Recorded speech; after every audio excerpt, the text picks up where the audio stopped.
Good morning, everybody. We are live today in a new year, excited to share how to prepare for 2025. So, 2025 comes with a lot of new technology. Of course, we've been hearing a lot about AI, about just new ways of using automation tools for your marketing. And today I decided that we should start the year with, let me share, boom. What trends are coming to marketing in 2025? So, how can we prepare your business for the future? So, let's go ahead and get started. Thank you so much for joining. As always, first things first, make sure that you follow us in all of the social media platforms out there. We are on all of them, of course. And the agenda today is going to be very simple. I just want to focus on two things. Number one, what are those key trends that we need to really focus on? And number two, what are the strategies that we need to succeed in 2025? Now, this content today, it applies to all industries across the board. As you know, we specialize mostly in business to business. However, we do work with business to consumer companies, especially in the healthcare section and also in direct to consumer type of products, like companies that are trying to introduce a product here in the United States. So I'm going to be bringing you both perspectives on the trends and strategies that we're going to be discussing today. Okay, let's go ahead and get started. Let's talk digital marketing, right? Now, number one trend, which you've probably heard enough about it, is AI and automation, right? AI and automation really goes a little bit beyond just creating like a little email, follow-up funnel, right? What it really is aiming to do is to create personalized experiences for your users. So imagine going to a website and you go and search for a specific page that is targeted for you, for your services, right? Then when you come back days later, you go straight to that page that you were left behind, like the last time that you were looking at before. That's the kind of like customized experiences that you can create in your website, for example. Now let's talk about your email, because I know we are all tired of receiving emails and we hate getting spam. And don't get me wrong, I'm also top of the list. I hate getting spam emails. However, email is still the number one digital marketing strategy that converts. Now, why is that? Because typically when somebody connects with you and they start engaging with you, depending on how expensive your product is, like let's say your product, if your product is over a few $100s, they will need a little bit nurturing. If it's over 1,000, even more. Now, if you're talking about a product that is $50,000 and up, you definitely need to incorporate an email marketing campaign to any kind of advertising campaign or any other digital marketing campaign that you have out there. But if on top of that, your product is not only expensive, but it also requires training or it requires any kind of change within an organization. This is why this is specifically important for business to business companies. But let's say you are a personal coach. That requires someone actually changing their habits, actually changing how they're going to show up to the world, every time, and changing their thoughts. That requires change.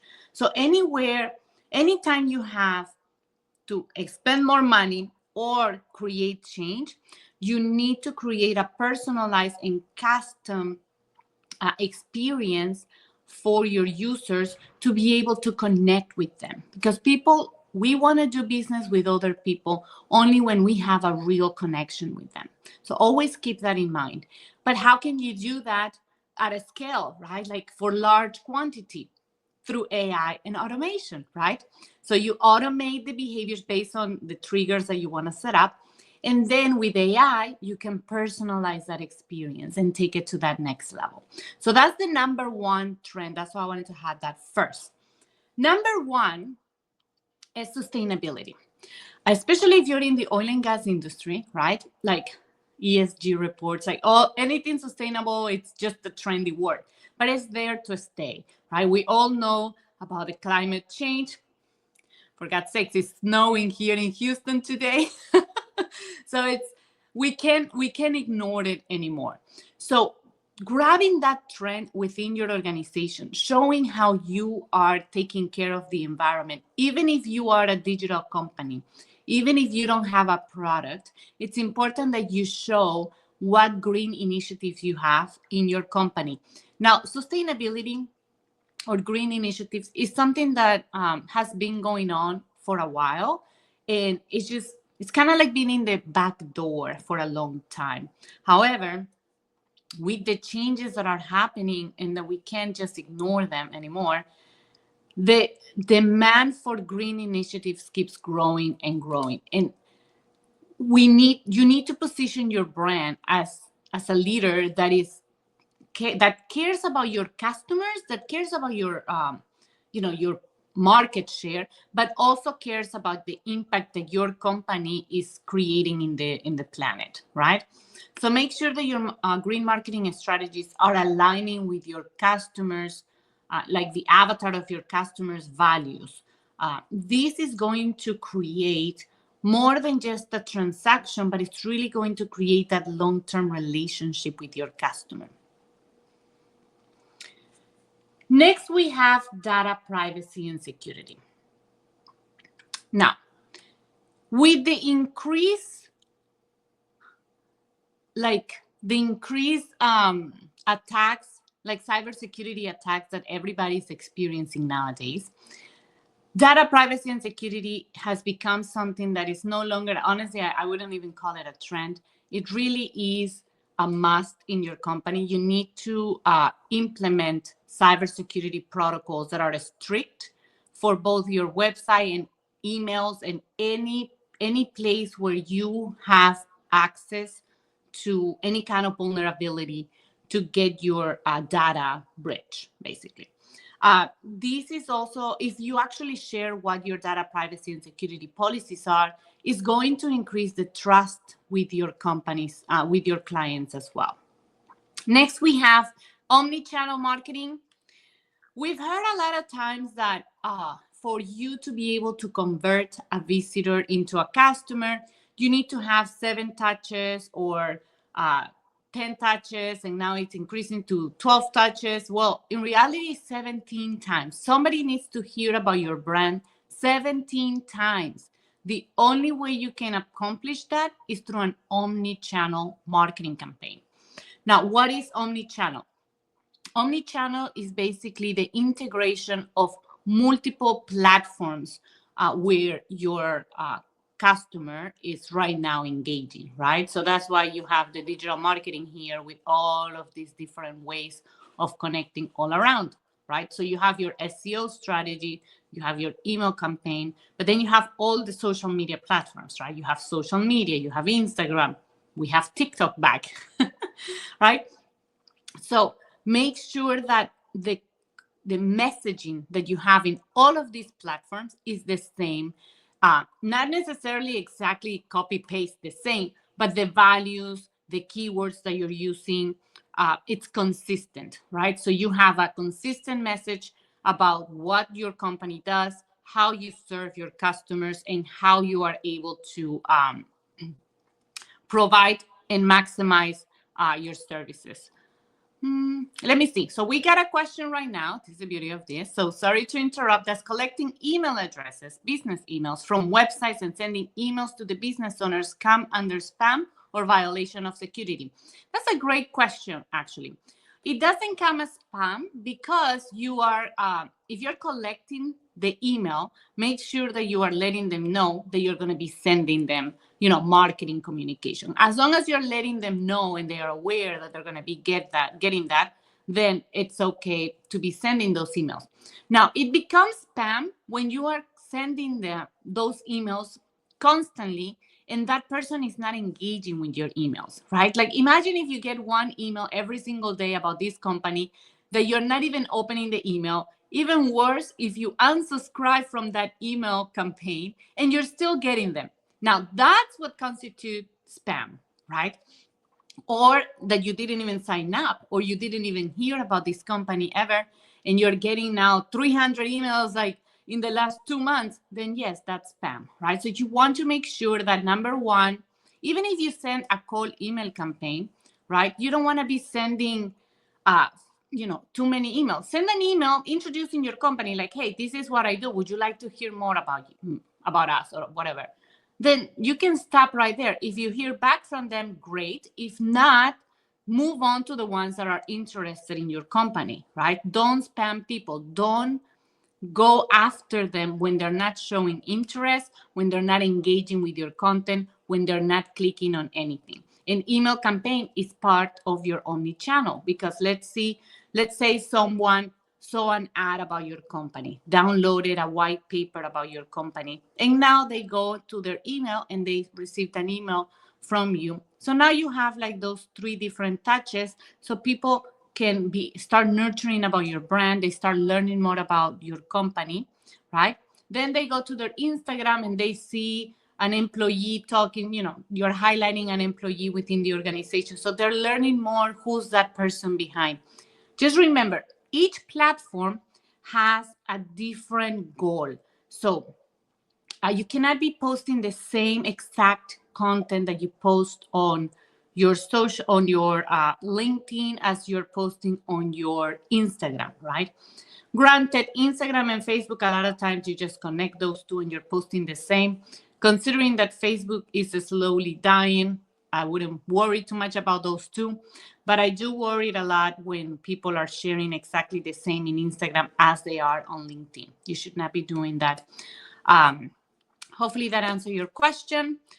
Now let's go to the last one, right? So to recap, in omni-channel marketing, just remember to engage with your audience across platforms with the same type of messaging, values, so your audience can see consistency. They can see, okay, this company is relevant, they're up to date, and they actually care about educating me about their company, right?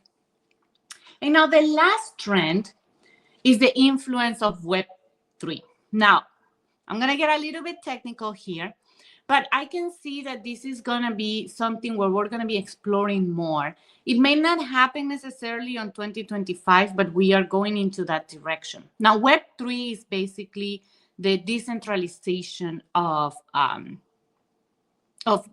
World Wide Web, if we want to put it like that, right?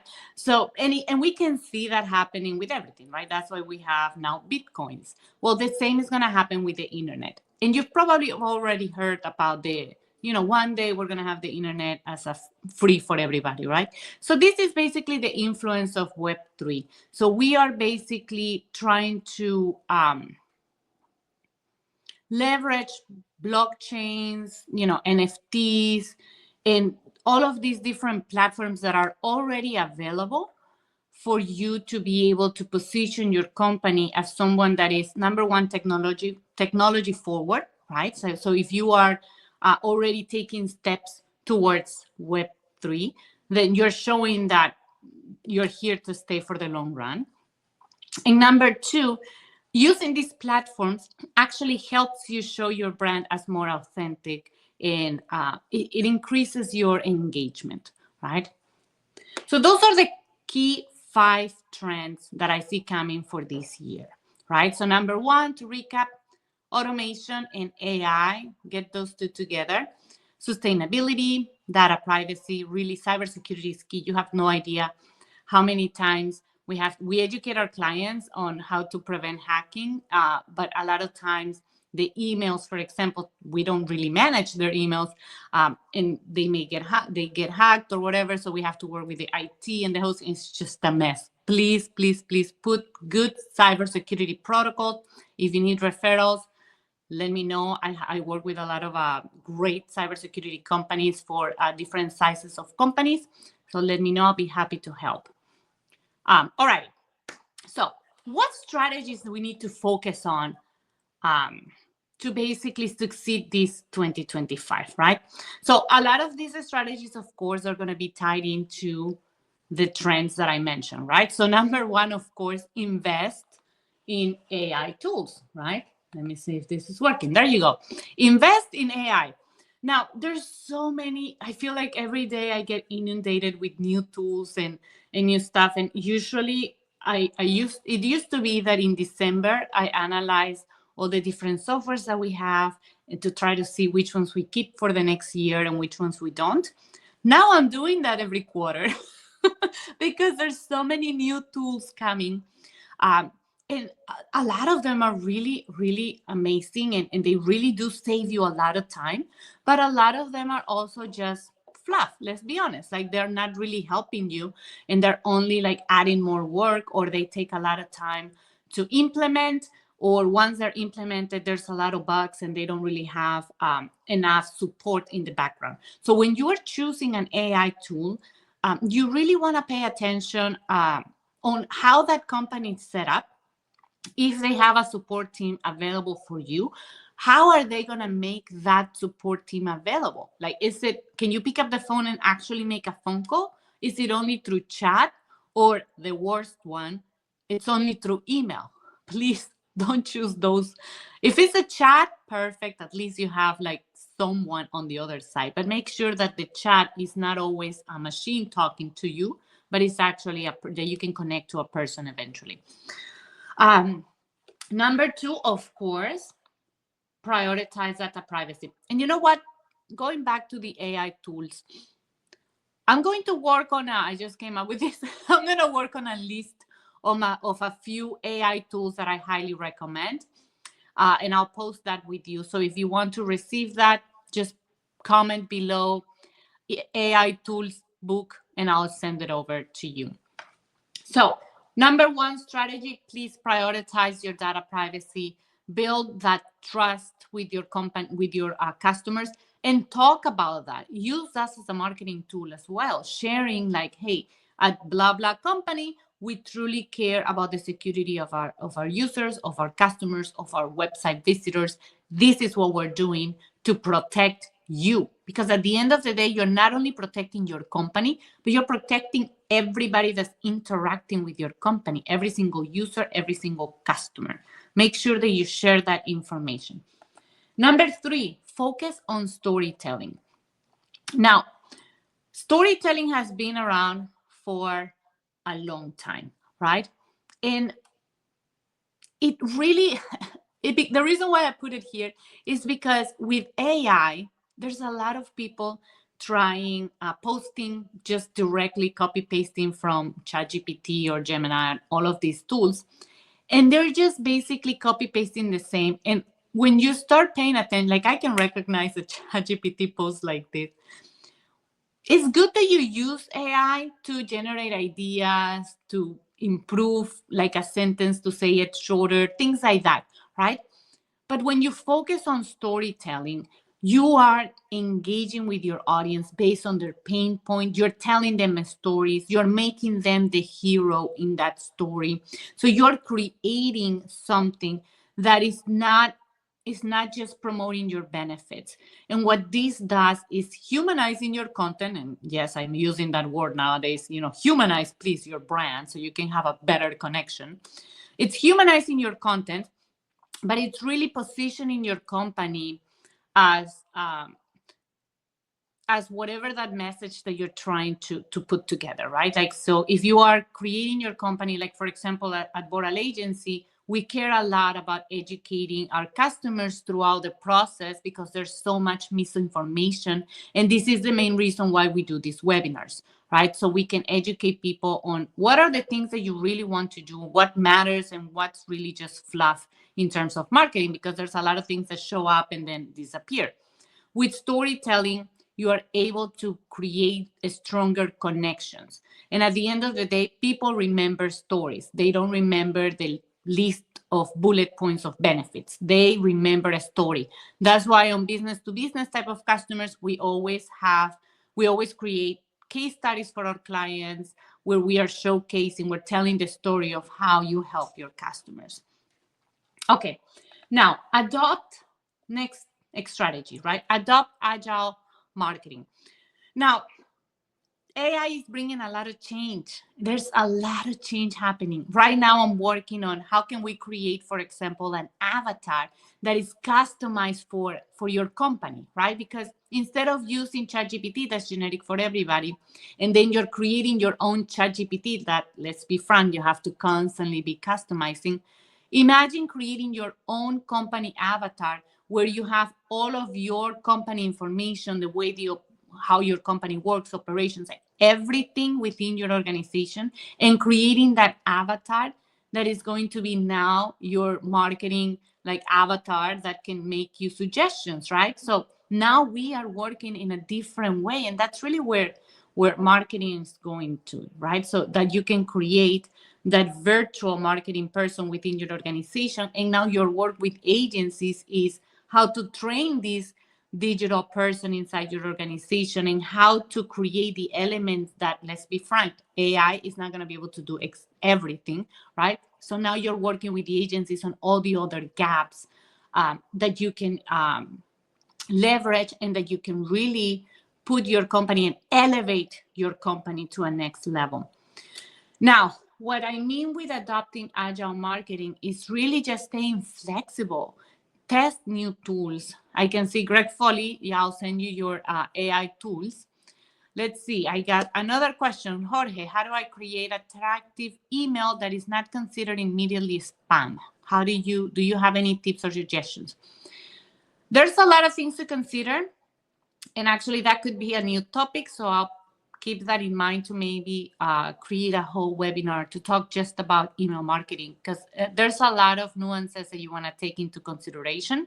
But the main reason is that if you are serving your customer and you focus on the pain point that you are solving with your product or service, then you're not going to be considered spam. Spam, it's only when somebody receives information that they don't really need and they were not expecting, and it has nothing to do with them, right? And on top of that, you keep sending the same messages over and over and over again.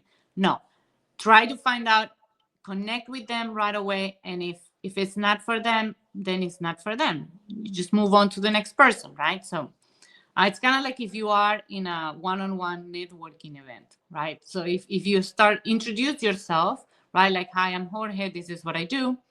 And the other person, is just not interested in your product or services, you walk away, right? You part ways and you go talk to the next person. It's the same with email marketing.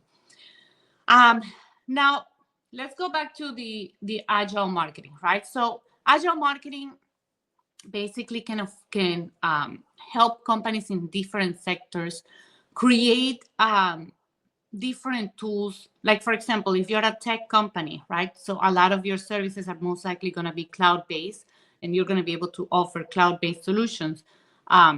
So how can you use, for example, generative AI to help your company? So you can start testing that. So you can stay flexible to test different type of marketing tools that are going to be available. Like in oil and gas, we're seeing a lot of digital twins, right? Like that's no longer, not even a trend. That now it's a thing that companies have to move forward to. It was a trend a couple of years ago, and everybody was talking about digital twins in the oil and gas industry. And now digital twins is more like, okay, we need to improve our operations. How can we have predictive maintenance, right? Okay, let's implement digital twins.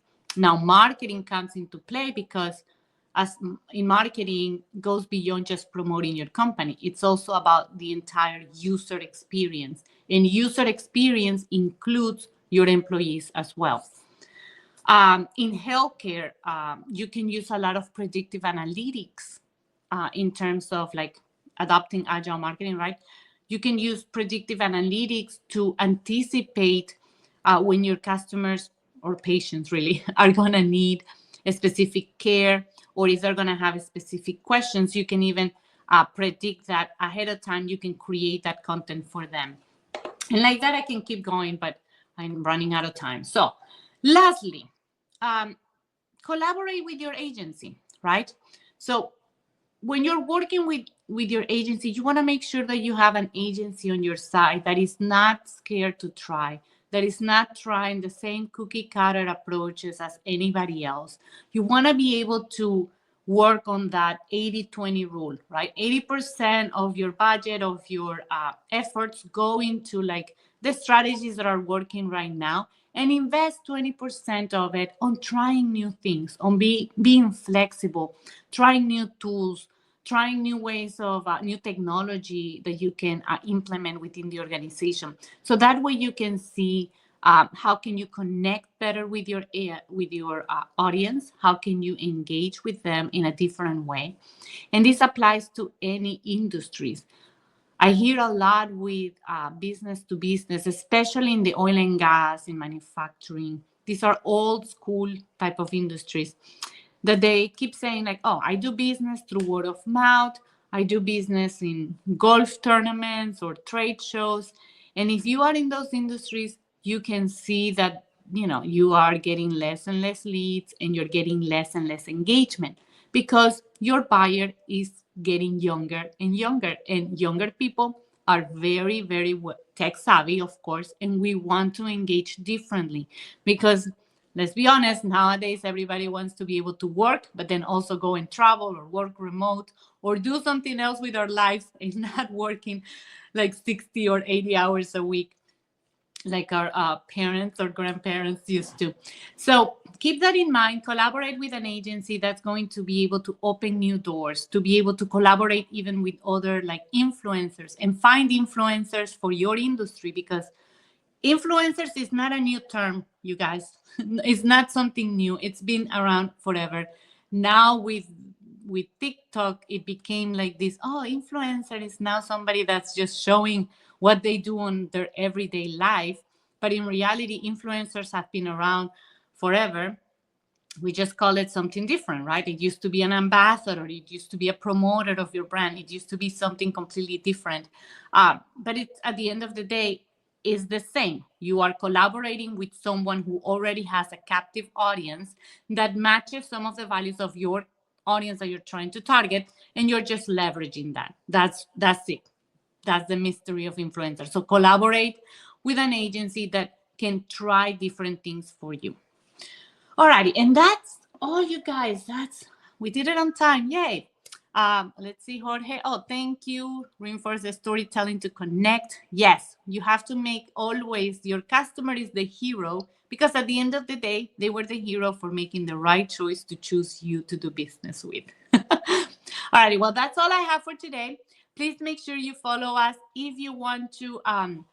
If you want to even review the type of technology that you have in your company, don't be afraid. Just go to either scan this or go to my LinkedIn at Patricia Boral, and you can book an appointment with me, or go to our website. You can also schedule there or request more information through our site as well.